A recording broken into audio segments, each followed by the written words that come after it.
This morning I have not a real long message. I'll keep it short because I know we got a lot of kids here and my throat is kind of hanging on the edge.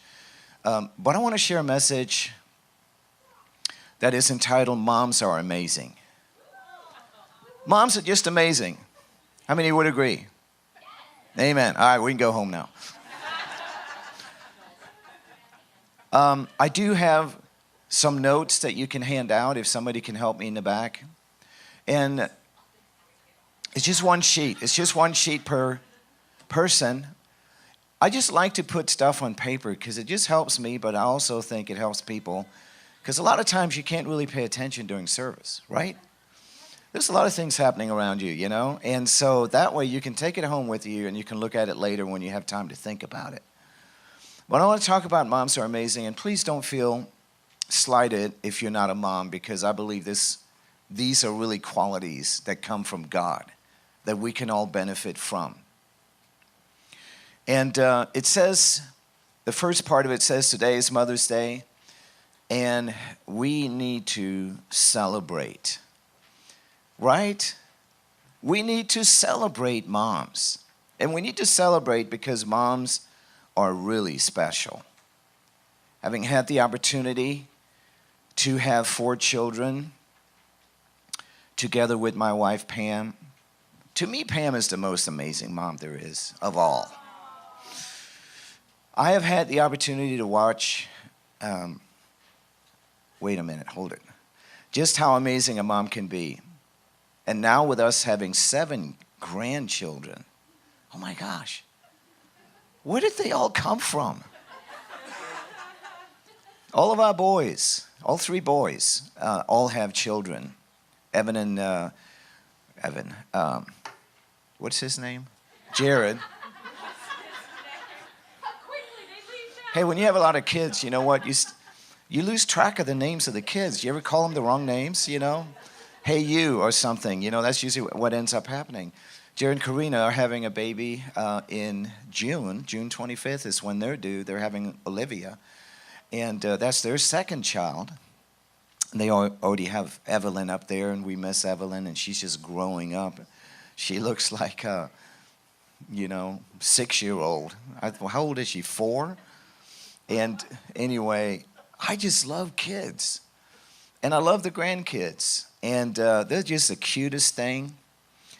I love to mess with them. I love to give them, snacks and gummies and make grilled cheese for them and just be... Fafa is my name because that means father's father in Danish. My name is Fafa, and this is Nana over here. But all these grandkids are just popping up in every direction. I've said to Pam before, how did we ever do that? I look at my family, I look at the grandkids, our kids and grandkids, and I say to her, how did we do that? Now she looks at me a little bit and says, how did I do this? Because she's super mom, I kind of view Pam as a mixture between Wonder Woman, if you've seen the movie, and the other film, Lord of the Rings, with the lady with the helmet on that tears it off and she says, I am no man, and sticks the sword into the face of the nasty demon or whatever that thing was. She's kind of a mixture between that. I have lots of nicknames for my wife. Sweetie, is one. I call her little one sometimes. And what's some of the other ones? I don't know. Min sø lille pige. That's in Danish. That means my sweet little girl. That was one of the early things that she taught me to say 39 years ago. Sorry, my Danish gets in the way. My communication skills. She didn't teach me. She wanted to know how to say it, okay? What? I said it? Okay, I said it. Wait a minute. Yeah, it was Jeg elsker dig. That is Danish for I love you. Now, she wanted me to say that to her when I was 16 years old. 15 years old. I'm sitting outside of a coffee house during the Jesus movement. You know, we used to go to coffee houses late at night after the youth service. And it's like 10 o'clock at night, and they went on till 1 o'clock in the morning just worshiping Jesus in this big converted house with just not hundreds, probably 50, 60 young people just sitting on the floor worshiping the Lord. And we would take a break, and I'd go outside, and she had hair like an angel. I mean, Pam had really long hair. It was so long she would sit on it, you know. It was all the way down, blonde, and it came down into a point, you know, and she looked like an angel. And she would say to me, can you teach me how to say I love you in Danish? And so I did, you know, like a rational waffle man. I told her how to say I love you, but I never suspected there was anything beyond that. I just told her, well, you just say it like this, da-da-da-da-da-da, you know, and she would bat her eyelashes at me. I'm not really sure why I'm going into all this. Except just to say that moms are amazing. You are an amazing mom. You're very special. And if you wonder why moms are so special, I would have to answer because that's the way God made them. God made them that way because he put a little bit of who he is into every mom so that we would understand what God is like. Right? That's what God is like. Moms that just love their kids, their husbands. They're just special. Let's look at some of the amazing qualities of moms. It's really hard to list all the qualities of a mom, but I'm going to attempt to list a few of them. I encourage you to take time today to list a few more on your own. Use this piece of paper. You can write them down, especially those of you who are now married with children. Have your kids help you write why moms are special, right? You have the opportunity to get a closer look at just how amazing moms can be. First, I want to mention that moms are loving. Moms are just loving people. There's nothing more special than the love of mom. Moms love no matter what, right? Your mom will love you, kids. All the kids are gone. They love you no matter what.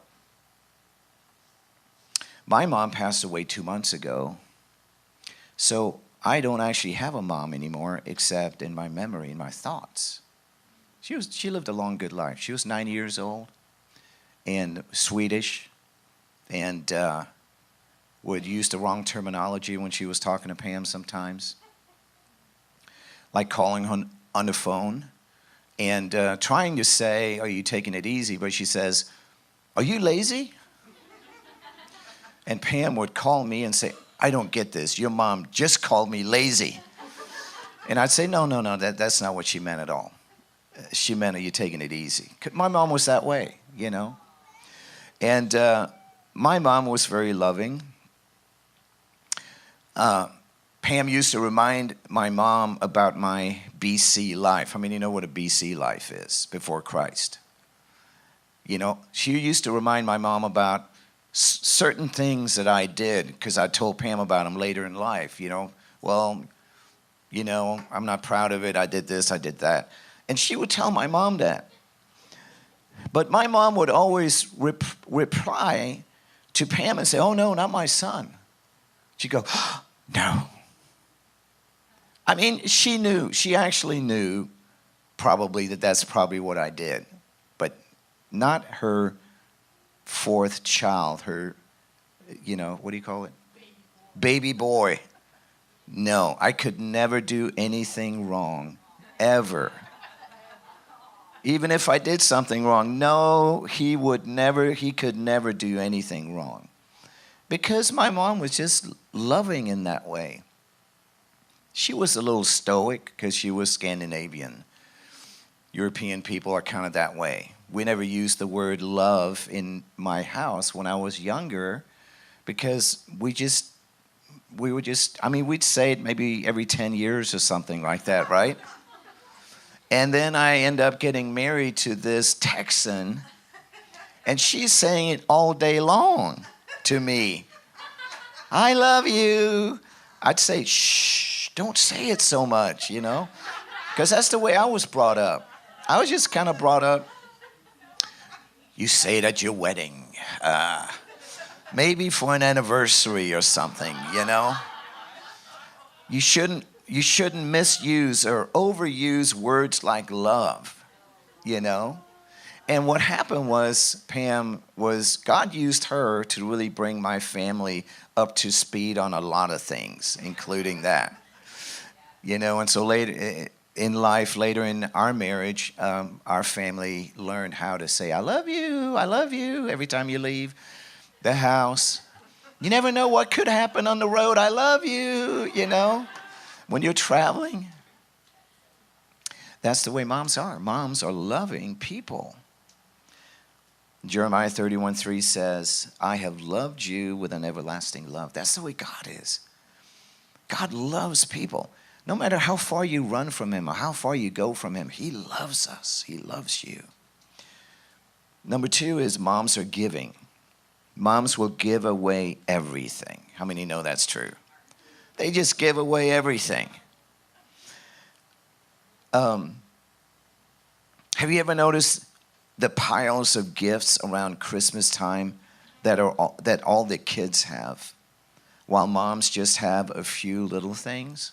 You ever notice that? Maybe your house is not that. That's the way my house is.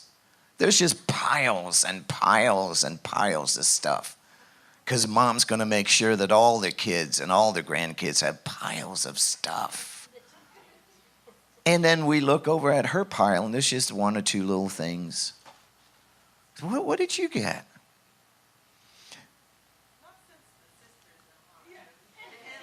Yeah, things kind of changed a little bit. Yeah. But the other thing that used to happen is moms would always have one really big, special gift hidden away after everything else was gone for the kids. Is that all? Everybody open all your gifts? Yes. Wait, there's one more thing. And then mom would drag it out. Whatever it was, some big something, right? I mean, moms will save up everything they have and, sell things and barter stuff and do things, and they'll take all that money and they'll buy something and they'll just give it all away because moms are giving. Next point, moms are brave and protective. Do you want to learn what the term brave means? Look at a mom when she is threatened or her kids are in danger. Moms are like a lioness robbed of her cubs. Pam always says, I'm bold as a lion. Rah! She will protect what is hers, and she will track it down. I remember once shopping as a family. One of our kids was acting up, running through the racks, how they do in the clothes, and they're running in there and hiding and giggling and laughing. And somebody was correcting. I'm not going to tell you who that somebody kid was. Yeah. But so I was disciplining this one, telling him, don't do this, don't do that, you're going to get a spanking. I said, I might have gotten a little on edge a little bit, Nobody ever does that, but I did. Got a little bit on edge. And this strange lady, who nobody knew, she comes up and says, what are you saying to that child? And I'm looking at her like, I was totally bewildered because I couldn't believe this stranger was talking to me about me disciplining my own child in a department store. And Pam is around the corner looking through the sale rack, and she turns around and she comes up to the lady and she says, excuse me? Excuse me? Right? It's like, whoa. Jared, let's back away. Oh, I gave it away. Sorry. Jared, let's back away. He's a fighter too. When he was 3 years old and we're shopping and Pam is trying on some clothes and she says, and the lady says to Pam, wait. No turkey for you. No turkey for you. Yeah, it was a little too tight. I just had a baby 3 weeks ago. And Jared puts his hands on his hips and he says to the lady, my mom is not a turkey.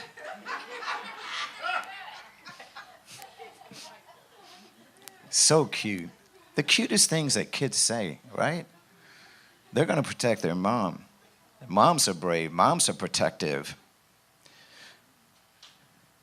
God is protective of us too, right?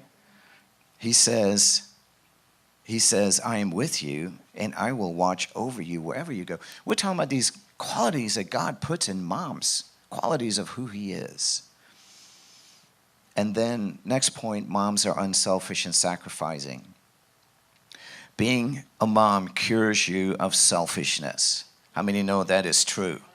You cannot be a selfish person and be a mom because you totally have to give everything away when it comes to children. I mean, you have to give away sleep, time, your own personal whatever. There's not a whole lot left over when you're a mom. It's just all gone. It's kind of like, well, you just have to die to self, you know? That's what the Bible teaches. You have to pick up your cross and follow Jesus, and now you're living for your kids. And that's the way it is, and that's the way moms are. When you have kids, you learn to die to self. And that's because there's so many demands placed on you at all times. God is unselfish. Did you know that? He chooses for the highest good of others instead of choosing for self. God doesn't choose for him. He doesn't do things, I'm going to do this. I am the greatest. Right? God doesn't do that. He chooses for others. He lays down his life. He says, I've done this as an example to you. You should lay down your lives for one another in the same way. And then the next point is moms work hard.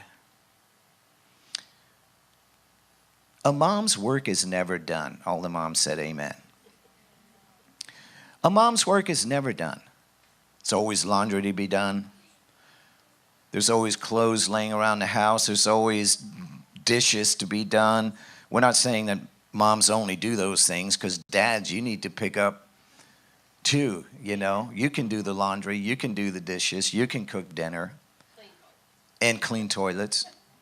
And by the way, no mom is going to be cooking their own meal today. All right, guys? All day long. Either we're taking moms out, or we're going to make dinner or something. And it might be more of a blessing to take mom out than making dinner for her. I don't know. I want to do cooking classes for dads. I want to start 2-minute YouTube videos on how to make a quick, good meal. And I just like boom, boom, boom, boom. There you go, guys. You can do this. Now let's go to the next meal. And learn all the little secrets of how to make food taste great, right? We're always preaching about food here on Sunday. I don't know why. We're going to have a good dinner tonight. Ladies, moms. It's going to be really good. All right.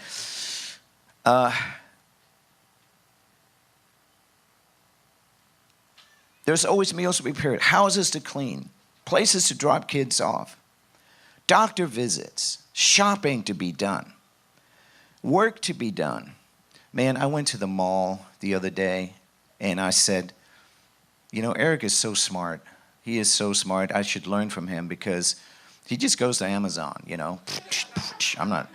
But I'm at the mall and I'm standing there for 20 minutes in line and there's really no reason why. This lady is just doesn't know what she's doing. Somebody is getting one of those, if you sign up for a credit card, you get $10 off or whatever. But the lady helping her didn't know what she was doing because they were going to send her a text to her phone and she had to put that number in. And then this other lady goes over and starts helping her. And I'm standing there. I should have ordered this thing on Amazon. I should have just I could have sat in my house, got my computer out, boom, boom, boom, I'm done. It's here tomorrow. What's wrong with me? Every time we go to Eric and Renee's, it's funny because if we're missing something, you know, they moved into a new house and all that, and we're missing some paraphernalia for cooking or whatever, he pulls out his phone and orders it immediately on, what is that, Prime? Whatever, Amazon Prime, you know, whatever. Well, that's the culture we live in, right? It's hard work for moms. Flip your page over. Moms are creative. You got to be really creative as a mom. Moms are just smart. They're just creative. They got all kinds of ideas in the back of their head. I mean, how do you settle disputes among siblings? How do you make sure there are enough cookies to go around without being creative, right? Some moms have special toes. Did you know that? They can pick things up with their toes. They can have their hands full of kids or groceries or bags or whatever, and they can just kind of take their sandal off and stick their foot over there and just pick up that thing with their toes. How does that happen? You can even pinch a kid with your toe. I told you to behave. I told you to sit still. Moms are very creative. They have to be. That's how you survive as a mom. Special toes. I think there's something special about Texas toes. Oh my gosh. I've seen Pam do this so many times. She walks through the house, she'll just pick it up with her toe and go in her hand, you know. Like, what? How did she do that? She says, I have special talents.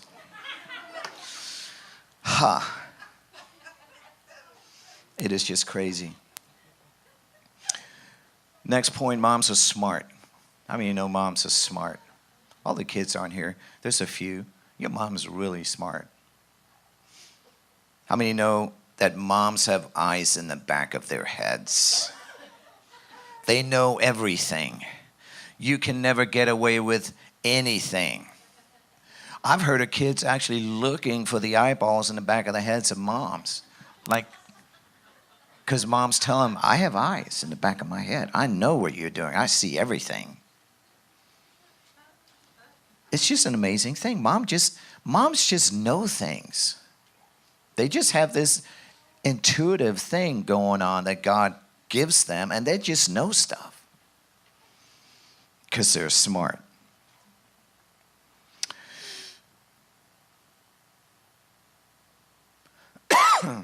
And moms know how to solve every problem there is. They can solve anything. They can fix anything. Pam solves a lot of problems for a lot of people in my family. If they try as hard as they can and get nowhere, she will get somewhere with this problem. She will fix it. You know, that's the way moms are. They're fighters, they're smart, and they're going to make sure that right is right. And then lastly, moms are amazing. Everybody say that. Moms are amazing. That's all you can really say. Moms are just amazing.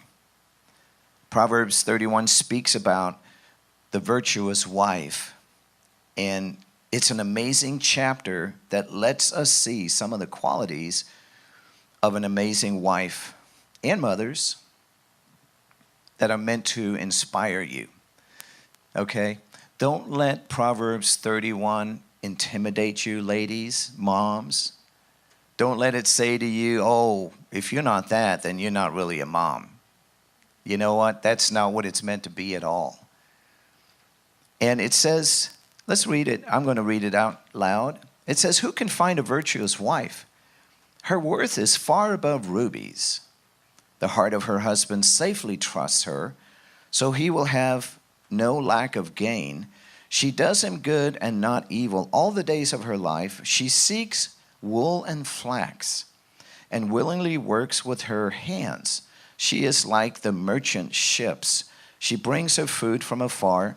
She also rises while it is yet night and provides food for her household and a portion for her maidservants. She considers a field and buys it. From her profits, she plants a vineyard.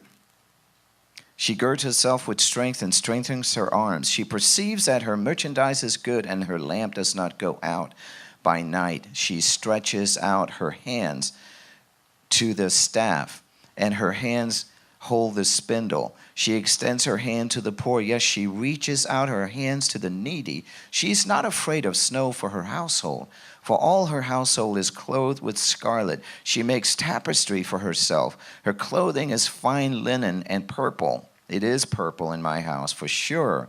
Her husband is known in the gates, in the place of authority, when he sits among the elders of the land. Her husband is known. I'm known as Mr. Pam Olsen in the gate. I go places. I'm in D.C. talking to Christian leaders from around the nation, and and I shake their hand, and they just go, "Oh, hey, how you doing?" I said, "Pam Olsen is my wife. She wanted to be here." "Oh, Pam Olsen, I know her."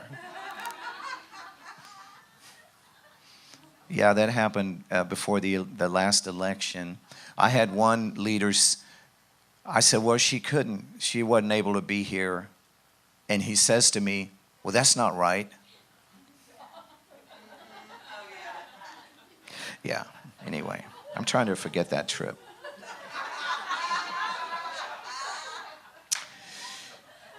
She makes linen garments and sells them and supplies sashes for the merchants. Strength and honor are her clothing. She shall rejoice in time to come. She opens her mouth with wisdom, and on her tongue is the law of kindness. She watches over the ways of her household and does not eat the bread of idleness. Her children rise up and call her blessed.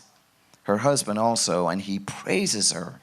Many daughters have done well, but you excel them all. Charm is deceitful and beauty is passing, but a woman who fears the Lord, she shall be praised. Amen. And we just want to honor all you ladies today, all you moms. We're so proud of you, and you're so amazing. And we have something very special that we want to do for you before we leave this morning.